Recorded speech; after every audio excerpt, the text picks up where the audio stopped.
hikes in 50 years, the biggest peacetime tax hikes ever recorded in American history. That is what Washington Democrats are cooking up. Our Democratic colleagues and President Biden are behind closed doors dreaming up creative new ways to grab literally historic amounts of the American people's money. Remember, the same socialist spending plans that Democrats claim cost $0 somehow also need staggering new tax hikes to pay for them. So even with significant inflation, runaway gas prices, and runaway energy costs already hitting American families in their pocketbooks, Washington Democrats have spent months dreaming up new cash grabs with the IRS. Democrats have talked about massively hiking business taxes to a level that would leave American industries paying more than their competitors in communist China. They've talked about jacking up marginal income tax rates in ways that would hammer small businesses and family businesses that file as pass-throughs. They've talked about adding a second death tax to give the IRS an even bigger bite out of family farms. They've even promised something that our country has never seen before: a new IRS surveillance dragnet where the IRS would get to track ordinary citizens' inflows and outflows. Banks and credit unions would be forced to hand over Americans' private information to the IRS. The Democrats are so desperate to shake down the American people for money that they're proposing to essentially treat everybody like they're under audit. For months now, our Democratic colleagues have been toying with one staggering tax increase after another. We've seen one disappointing jobs report after another, one historic inflation report after another, but Democrats are still convinced that the biggest peacetime tax hikes on record in American history are just what the doctor ordered.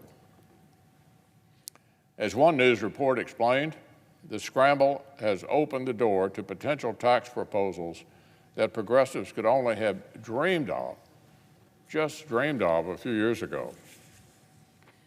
The far left is officially calling the shots, and that's where the latest new craziness comes into the picture.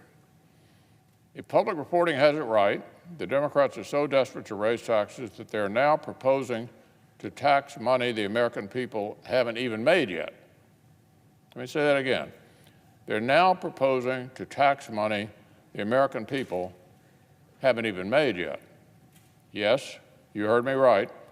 So much for the quaint idea that you had to actually make money first before the IRS could tax it. Now Democrats want to tax money you haven't made yet. There are already capital gains taxes that Americans pay when they cash out an investment, when they sell what they've been holding and realize actual gains. Now Democrats want to go much further and tax certain citizens just because their holdings have gone up in value, regardless of whether they have actually sold them and made any money.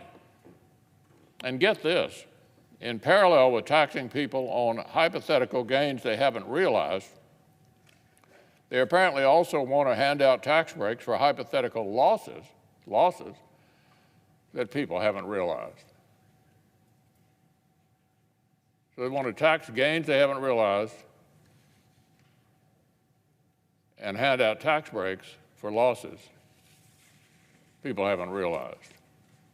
This harebrained scheme would have the IRS penalizing people who've invested wisely and compensating people who've invested poorly, all independent of whether they have actually made or lost any money.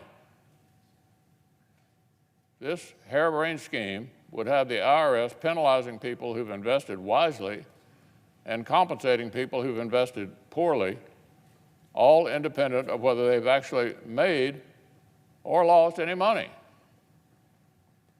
So let's just think of the unintended consequences. like the fact that in the event of a market crash or financial crisis, the government would be on the hook for massive automatic tax cuts for billionaires.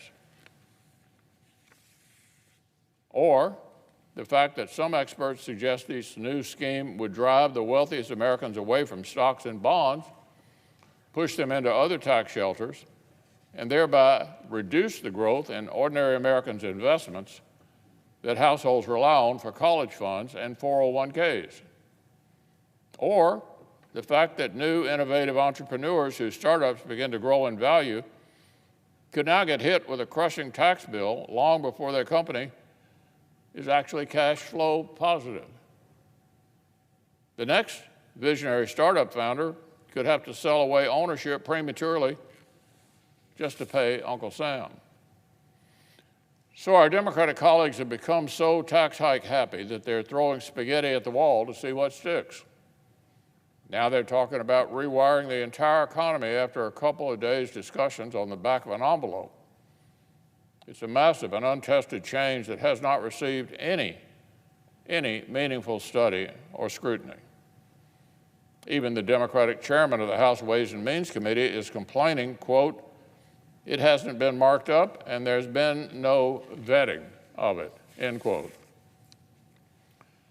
Our Democratic colleague, the senior senator from Montana, says, quote, "Anytime you get into stuff that's not proven in the tax code, it becomes a bit dangerous," end quote.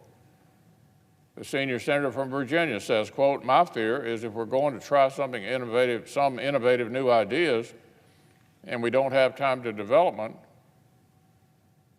we could mess some of this up."